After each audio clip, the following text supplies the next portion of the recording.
Hey y'all, hey my Patreon peeps. This week, we're going to be starting a case that literally haunted my entire childhood. But it also haunted the community that I grew up in. We're going to be covering the case of Asha Degree, who was 9 years old at the time that she vanished. And she vanished in the middle of the night with no trace or clue as to where she may have gone or what may have happened. This case is still unsolved, so buckle up because it's going to be a rough one. With that being said, and without further ado, let's get it. Asha Degree was born on August 5th in 1990. She grew up in Shelby, North Carolina, which is literally just a stone's throw away from where I grew up in the Gastonia, Charlotte area. Shelby, North Carolina, for those of you who don't know, is a small town that kind of sits on the outskirts of Charlotte, North Carolina, and it's less than about an hour from where I was born and raised. Asha was also only born 3 years before me, so this may be one of the reasons why this case has stuck with me and just hits home for me the way it does.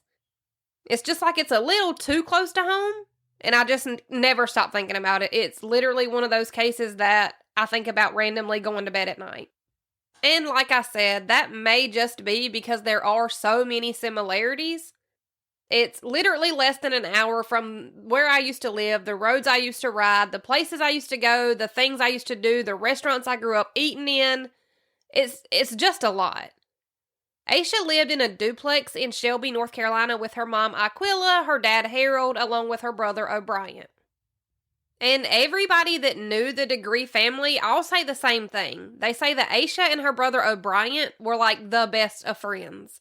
They got along really well, they were always doing things together, and it's even reported that O'Brien would hold Asha's hand and he would walk her to class every morning at school, which is just the cutest thing I've ever heard. Now, it's probably an important side note here that all of Asha's family, both close and extended, all lived really close by and they were pretty close to one another. And I do want to give you just a quick rundown of this case so that I can give you my thought process and what went on in my head before I really started digging into this case years ago.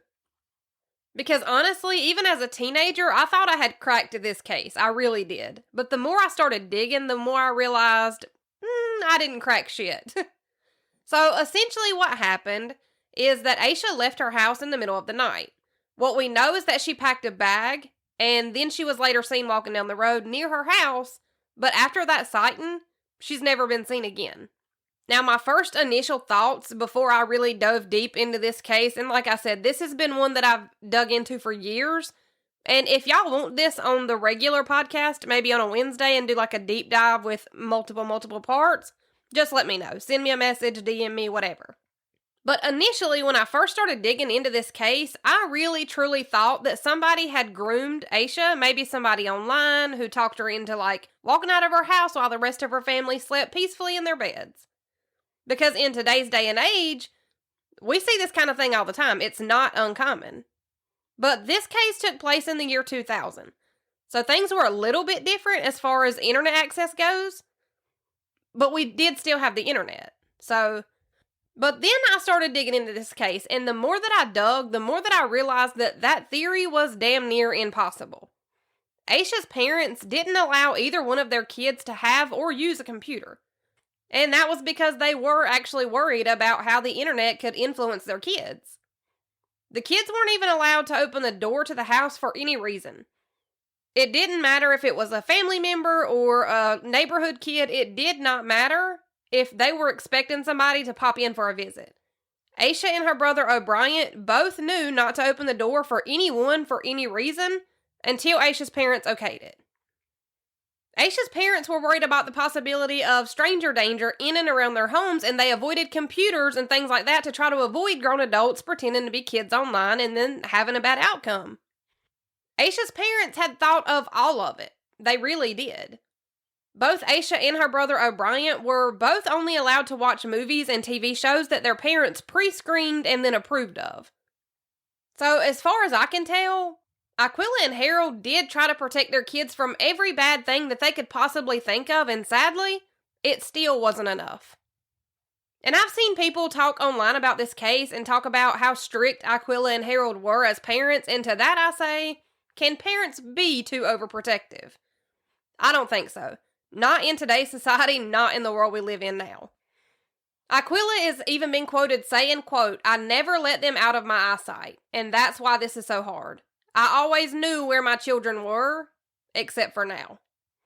Which, that statement alone makes me want to crawl into a ball and just cry for years. But I'm not going to do you like that. I just don't understand how you can be so overprotective and how, as a parent, you can think of every possible worst case scenario and then still have something like this happen to your family. Asha and her entire family were super, super, super close-knit. They were always together, always doing things. And even Asha and her brother O'Brien were very much into their religion. Asha never missed Mass, and she wouldn't even ask to spend the night at a friend's house if that meant that she would have to miss church that Sunday. And I've read in a few different sources that Asha had never missed a church service or any other church activity. So she was super involved in her church family, and she actually loved church. She loved her church family and the friends that she'd made at church, and she thoroughly enjoyed going to church services. Now, Aquila and Harold are the parents that we all strive to be. Most of us aren't as good at it as they are. They both had their kids on an extremely reasonable and manageable schedule. Dinner was at a certain time every day, baths would be taken at a certain time every day, and the kids would be tucked away in bed by 8:30. Asha's described as a super sweet kid. She was shy, but she was the kind of student that teachers dream about having. Asha was known to make friends pretty easily, but she was especially good at making friends with the kids that other students would try to bully or be rude and hateful to. Asha tried to befriend the kids that would have otherwise been considered the outcast, and she just couldn't stand to see other classmates or friends be upset or sad. So, like I said, Asha and her brother O'Brien, they had a pretty routine day-to-day schedule. They would get ready for their school day, get that out of the way. Once they got home from school, they would both take that time to do their homework while they waited on their mom, Aquila, to get off of work. Asha's mom, Aquila, had a regular 9-to-5 job, but her dad, Harold, worked 2 different jobs. But it may seem important to mention that on the Thursday and Friday before Asha's disappearance, one of the jobs that Harold worked actually switched his schedule from his regular hours to 9 to 5, which would have been the same hours that Aquila worked. But again, this would have only been happening at one of his 2 jobs. And it was in the 4th grade that Asha decided that she wanted to try her hand at basketball. And she had actually had a game on the weekend of her disappearance. Now, from here, I want to go ahead and jump ahead to the day that Asha disappeared, or at least the weekend of. Asha disappeared on February 14th in the year 2000. She was just 9 years old. Her parents, Aquila and Harold's wedding anniversary was also on February 14th in 2000.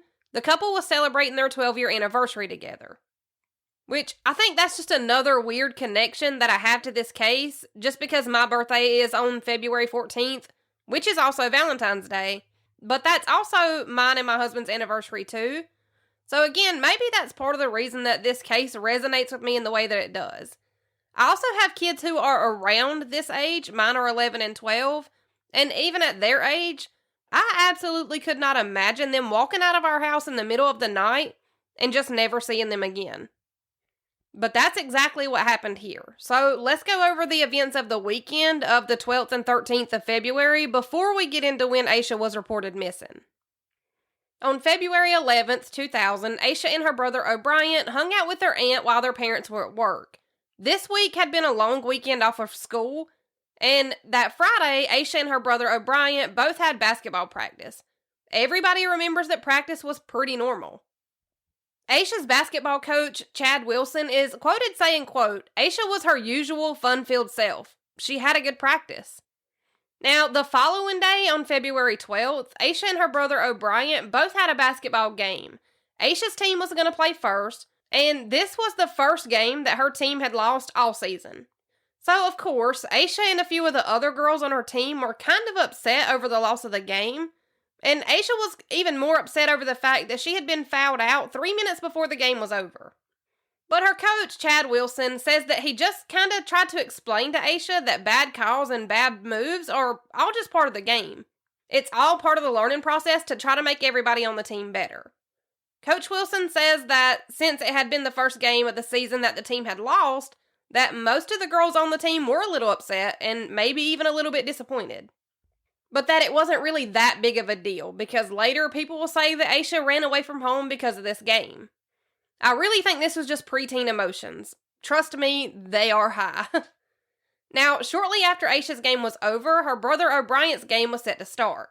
O'Brien's team played and the game went off without a hitch. And by the time O'Brien's game was over, Asha seemed to be kind of over being upset about her team losing the game earlier in the evening, and she was really just back to her normal joking, laughing self. And we know this for sure for a few reasons, but mostly because Asha's coach, Coach Wilson, had sat behind Asha during O'Brien's game, and he says that she was, over the loss of her game by the time the O'Brien's game even started. Now, later on that same evening, Asha spent the night with her cousin at her cousin's house, where they did very normal preteen 9-year-old girls type of things. The girls danced together, they watched Soul Train, and they made sure to stay up entirely too late. But the next morning on February 13th, after her sleepover at her cousin's house, Asha and her entire family went to church, which started at 11 a.m. that morning. And after church, the family went to Asha's aunt's house for lunch. Asha's family recalled that Asha seemed perfectly normal during this lunch with her family after church services, and mind you, Asha's entire family was extremely close-knit, so I feel like someone would have noticed if something were off with Asha, but no one noticed anything out of the usual. Asha and her family got home from eating lunch at her aunt's house after church, and once Asha got back home, she laid down for a quick nap at around 6:30 that evening. Asha was unusually tired for a super normal reason. She had stayed up late the night before at the sleepover with her cousins like we've all done 100 times growing up. But Asha was woken up shortly after she dozed off because there had been a thunderstorm happening, and Asha was extremely scared of thunderstorms.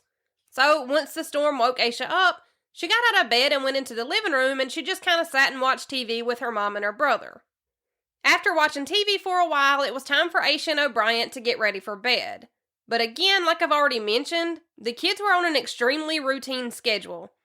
But right before it was time for bath and beds for Asha and her brother, there was a car accident nearby which caused the power to be knocked out at their house.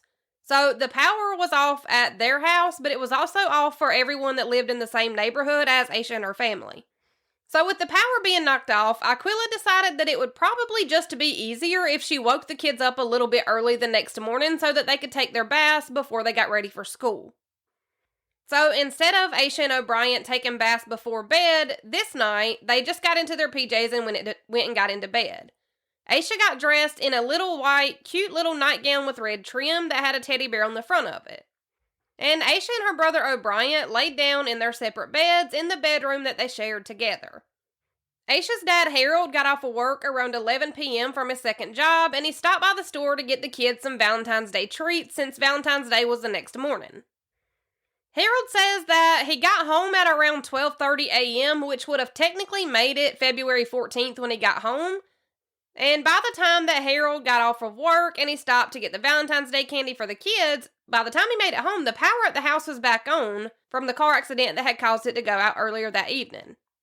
Harold recalls that he watched some TV before he headed to bed. He also says that it was about 2:30 when he looked into Asha and O'Brien's bedroom to check on his sleeping kids before he went to bed for the night. And when Harold peeked in on both Asha and O'Brien in their room before he went to bed, both kids were in their bed sleeping soundly. But O'Brien says that he believes that it was also around 2:30 a.m. that he heard Asha get out of bed for what he thought was her getting up to use the restroom. So Asha's dad Harold actually saw Asha in the bed at around 2:30 a.m., and then her brother O'Brien also believes that it was about 2:30 a.m. when he heard Asha get out of her bed, again for what he assumed was just her getting up for a bathroom break. So we can assume that it was somewhere around 2:30 a.m. that Asha was for sure in the house. And I completely understand why Harold wouldn't know the exact time that he checked in on Asha and O'Brien before he went to bed. Because you never think that you're going to have to remember the exact time down to the minute of things that you do repeatedly every single day. And of course I don't fault O'Brien for not knowing exactly what time he thought he heard Asha get out of bed, because again, Asha probably got up in the middle of the night to use the restroom all the time, so why would O'Brien think that this night would be any different? Why would he think to check the time that he heard his sister get up to use the restroom? He wouldn't. O'Brien says that he heard Asha get up and get out of her bed, for what he thought was the bathroom, and then he heard her bed squeak a few times after he heard Asha get out of the bed. O'Brien says that he just assumed that Asha had gone to the bathroom and that the squeaking of her bed was just her trying to get back into a comfortable position to fall back asleep to. And O'Brien hearing Asha get out of bed and then hearing her bed squeak a few times is literally the only thing in the entire house that anyone heard. No one else heard a single thing that was out of the normal. Now, that morning on February 14th, Aquila woke up at about 5:30 a.m. to get the kids up and in baths before they had to get dressed and ready for school. Again, since they had both had to skip bath time the night before because of the power outage. Aquila kind of poked her head into the kids' room and she told O'Brien that it was time to get up and get ready, to get in the shower. O'Brien jumped right out of bed, but when he looked over to Asha's bed, it was empty. Aquila, of course, wakes Harold up and the two search throughout the house. They immediately check every single place that Asha could have possibly been, and even in places that weren't really practical. Because of course they checked the whole house, but they also checked places like kitchen cabinets, closets, and even the family car that was parked in the driveway. And again, we have to keep in mind that most of their family members all lived either really close by in the same neighborhood or not far away at all. And even though it was extremely unlikely and super out of character for Asha to walk to a family member's house without letting her parents know, especially at this time in the morning, Aquila still called all of the family members that they had that lived nearby. And once she was sure that Asha wasn't with any of them, that's when real panic set in. Aquila does what a lot of us would probably do here. She called her own mom to tell her that Asha was missing and that she'd already checked with everyone and that she was pretty sure that Asha was really missing. And I say that we may have all done this because even as an adult, when something scary or unexpected happens, we all just want our mama. It's natural, and like mamas do, Aquila's mom told her exactly what she needed to do. She tells Aquila to hang up and to call 911 immediately. And y'all, just for reference, when someone is missing or if you're going through a real-life actual emergency, call 911 first. Do not pass go. Do not collect $200. Just call 911. You're losing seconds and even minutes by calling someone else and having them validate your feelings and telling you to call 911. And of course, I don't blame Aquila for this. I know for a 100% fact that I'd do this exact same shit. I know that I would. But I feel like it's at least important to say, just call 911. I promise that everybody would rather you overreact than underreact. After Aquila's own mom tells her to hang up and to call 911, she tosses the phone to Harold, so Harold is actually the one that places the 911 call. And the 911 call came in at 6:39 a.m. on Monday, February 14th. And it's during this 911 call that Asha's dad, Harold, tells the 911 dispatcher that the last time he saw Asha was when he checked in on both of his sleeping kids right before he'd gone to bed the night before, after he'd gotten home from work. Also during this 911 call, Harold tells the dispatcher that Asha's backpack and her Tweety Bird purse are also missing. Now, all of the neighbors and Asha's family members had pretty much rallied together not long after the 911 call was placed. And the police made it out to the Degree house by 6:45 a.m., so all of this is happening pretty fast. Harold called 911 at 6:39 a.m., and the police arrived on scene by 6:45 a.m.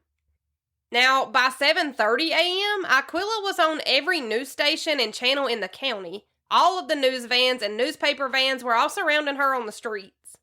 And within about 45 minutes of Asha being reported missing, everybody was already out searching the streets, looking for her, yelling her name. It was neighbors, friends, family members, the church family. They were all out searching. They searched the streets, the yards in their neighborhoods, and anywhere else that they could think of. But even with all the searching that was happening already, there was still no sign of Asha anywhere. Now, once the police and the scent dogs had searched the entire neighborhood and then some, the search radius was expanded. But even with the search radius being expanded, police weren't finding anything of value and scent dogs weren't picking up anything at all. They couldn't even pick up on Asha's scent in the house that she lived in. And I feel like it's important to mention here that usually in most cases, water is the absolute worst thing that can come into play with a search because it washes a lot of the DNA and evidence away. But water also actually helps to preserve the scent of a human that is still alive. So that's kind of something to hold on to at this point. One more thing that I want to mention, if I haven't already, is that Asha was terrified of the dark. She was also terrified of dogs and, as we learned already, thunderstorms, which is only important because it was cold, wet, raining, and storming the night that Asha disappeared. So chances are that she would have been completely terrified to go out alone in the middle of the dark in the pitch black during a rain and thunderstorm on her own with what could have been wild dogs anywhere. It just doesn't seem plausible, but that's seemingly exactly what happened. Now, the scent dogs that were searching for Asha would have been able to pick up on a scent of a live human for 3 to 4 days after that person was last in the area. That's if they can at least get a starting point for a scent search. But one thing that's probably important to mention is that these scent dogs could have possibly been overwhelmed by Asha's scent, which would explain why they weren't even picking up her scent in the house that she lived in. And that could be because her scent would have literally been everywhere in the area. She had multiple family members that lived close by, like I've mentioned already. She played with a lot of the kids in her neighborhood, along with the fact that she lived in the neighborhood. So it's extremely possible that Asha's scent could have just overwhelmed the scent dogs because her scent would have been in nearly every yard, in and around almost every house. And then we actually have an eyewitness who will come into play later on in this case that claims to have seen Asha walking down the road, so the scent of an alive Asha would have literally been everywhere. So this could possibly explain why even after multiple searches, there was still no hint on Asha's scent. And nothing was found by police or the search and rescue parties that had come together to help search for Asha. Now, a neighbor did say that he saw Asha walking down the street by herself. And I may be thinking a little too far into this, but why wouldn't this neighbor think that this was weird? Asha was 9 years old. So, 9-year-old Asha, who he claims to have seen walking down the street in the middle of the night alone, yet he didn't think to call and inform her parents or call police to report it. I don't know, something about that just does not sit right with me. So at this point, all signs are pointing to Asha leaving on her own free will and even packing a bag to take with her. But I still can't wrap my head around the fact that she would have left in the middle of the night when it would have been the darkest outside during a thunderstorm and then leaving the possibility of coming across a stray dog open. I don't know. She was scared of all these things and we know that, so it just doesn't make sense. But obviously, like any case that starts off like this one, police look into the people that lived in the same house as Asha. But after questioning and interviewing and looking into Aquila, Harold, and even her brother O'Brien, they were all able to be ruled out pretty quickly. Police brought in the fire department volunteers and any and all other search and rescue teams that were available at their disposal. Nothing was found. Her scent wasn't picked up on, and there was absolutely no trace of where she may have gone or what may have happened. By 12 p.m., there were helicopters flying overhead conducting grid searches, and what's really cool about these helicopters is that they were using these for the search. And what's really cool about the helicopters that they were using in this search were the helicopters that they were using had infrared technology that would have captured body heat or heat variations. So if Asha would have been hiding in a building or shed or someone's backyard for whatever reason, these helicopters would have picked up on either her body heat or they would have picked up on a variation of heat in the area. But even with almost 100 volunteers, police, and helicopters using infrared technology, scent dogs, and multiple search teams, no signs or traces of Asha were found. There was never any sign that Asha had walked down the roads at night at all. But we do know that Asha did actually walk down those roads at night. We know that. Because there was an eyewitness and trucker by the name of Jeff Rupp, who was driving down the road at about 3:45 a.m. when he saw a young girl walking on the opposite side of the road that he was driving down. So he was driving one way down the road and he saw a girl walking in the other direction on the opposite side of the road. And Jeff Rupp says, quote, "I seen a girl walking down the road with her book bag. She had on a little dress and white tennis shoes and her hair was in pigtails." And this seems like this could have been a sighting for Asha for a few reasons. Because firstly, Asha always wore her hair in pigtails. And secondly, because Asha was wearing a white nightgown to bed that night. Now, when Jeff Rupp passed this person walking, he actually realized that he thought it was a kid and not just a small woman. So Jeff decided that since it seemed like it was a kid walking down the road at 3:45 in the morning, that he was just going to turn his vehicle around and see if they needed help or ride or to call somebody, just something. But Jeff says that Asha ignored him when he turned his vehicle around to check on her. Jeff actually gave a quote about this, and he said, quote, "I went back, but she never did look up at me. She looked like she knew where she was going. She was walking at a pretty good pace." So Jeff turned his vehicle around again after Asha was ignoring him, and he drove back in the direction that he had been going to start with. And Jeff even says that when he turned around to go back in the direction that he was originally going, that he looked back in his rearview mirror towards where Asha had been walking, and that when he looked in his rearview mirror, he says that it looked like Asha was trying to veer off of the highway into the woods. Which, this makes me kind of wonder if maybe Asha got scared when Jeff turned his vehicle around to check on her. Like, maybe, she watched him pass her and then she heard him turn around, and then right after she would have heard him turn around, he would have, driven past her again, and then turned his vehicle around again to go back in the direction he was originally going. So he would have turned his vehicle around at least 3 times, and maybe this freaked Asha out. Maybe she thought that he was going to try to kidnap her or hurt her or, do something. So maybe she decided that it was time to get off of the main road and walk more towards the wood line. And this is just me speculating. I don't know if that's what happened or not. I could just see a 9-year-old being freaked out by a grown man turning his vehicle around 3 times to drive past him. That's all. I'm really just trying to put myself in Asha's shoes. So, in my head, at 9 years old, that probably would have freaked me out, and I would have wanted to get off the main road and into the woods a little further. Now, there was a second eyewitness account that was only about 30 minutes after Jeff Rupp remembers seeing Asha. This eyewitness account comes from 2 men, though. It was a father and son who were driving down the same highway that trucker Jeff Rupp would have been driving on, which was Highway 19. These 2 eyewitnesses were Roy Blanton Sr. and his son, Roy Blanton Jr. And I'm probably just going to call these 2 the 2 Blanton men because their last names are Blanton, and that's a lot easier to say. Now, both of these men were driving in the same direction as Jeff Rupp.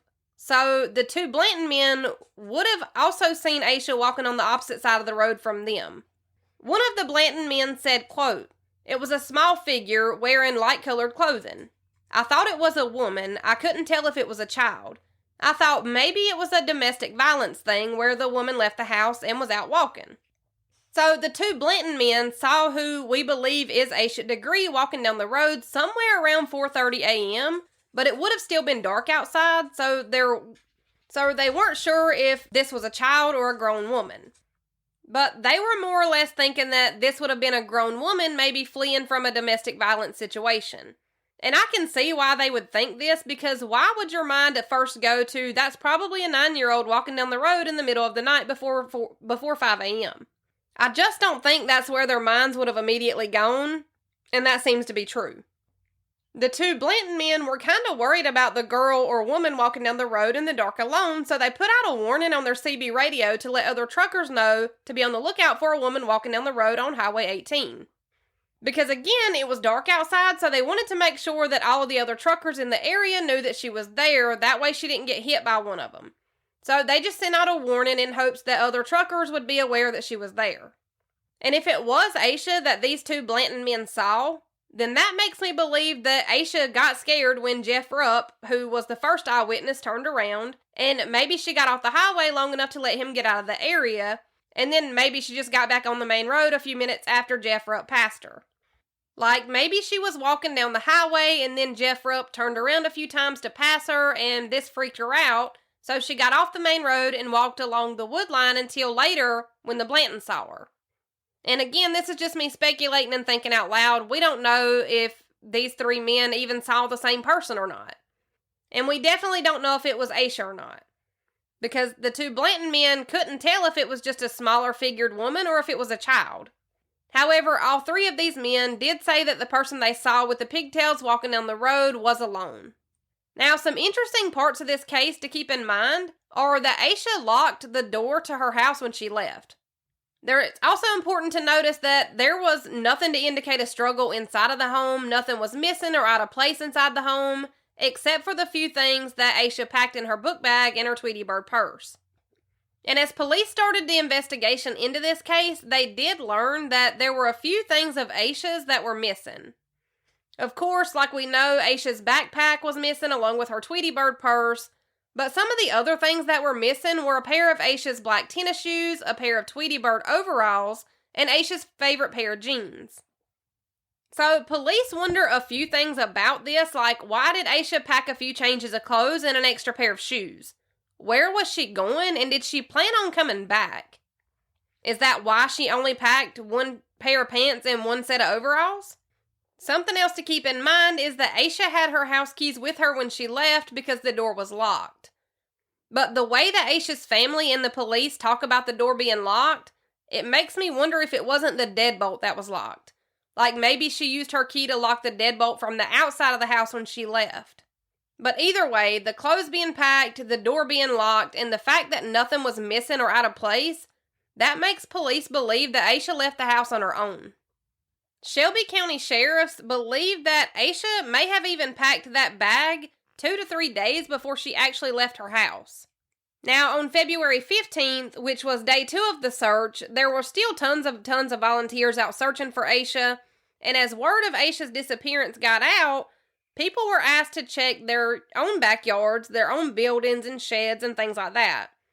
And it was about 1 mile from Asha's house where there was a lady that found a yellow Mickey Mouse hair tie, a green marker, a pencil, and a few wrappers to pieces of candy in a building. And along with all these things that were found in this shed or building outside of this woman's house, there was also a picture of a little girl found, and it was on the ground with all these things. This little girl has a lot of similarities to Asha. They look to be around or about the same age. Maybe the girl in the picture is a little bit younger than Asha, and they're both, younger African American girls. Now, even all these years later, the craziest thing to me is that no one has ever come forward to claim to know who this little girl in the picture is. Still to this day, in 2024, the girl in the picture remains unknown. None of Asha's family members or friends know who this girl in the picture is, and if the marker, pencil, Mickey Mouse hair tie, and candy wrappers were from Asha, then did she just guess that this particular shed or building was going to be unlocked? And why did she have this picture? This makes me wonder if Asha wasn't supposed to be meeting someone at this shed. Perhaps the girl in the picture? I don't know. But if she was supposed to meet someone, then who?